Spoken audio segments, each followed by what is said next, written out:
Welcome to Kenton Teaches. Enjoy the video. You install the tester app and sign in right away. This gets your environment ready.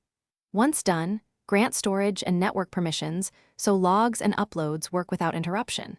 Then connect the device to your desktop or CI runner using USB or Wi-Fi and confirm the app shows a stable connection. This first action sequence prevents false failures later and lets you start real tests immediately instead of troubleshooting basic access issues. You pick the test suite and define environment variables so runs are reproducible.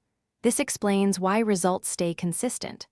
Once configured, tune timeouts and concurrency to match device capacity and attach any data feeds or mock services.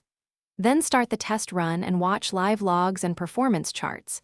If a step stalls, you can pause, inspect stack traces, and resume. By controlling these middle details, you reduce flaky results. You stop the run and export reports in both human and machine formats, HTML for review and JSON for CI ingestion, so teams can act quickly.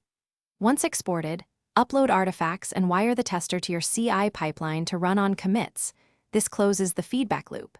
If failures recur, reproduce the failing case locally, review collected logs and screenshots, and reset the device state before rerunning. One key tip: clear cache and reboot the device if odd, persistent errors appear. Thanks for watching. Please subscribe if this video was helpful.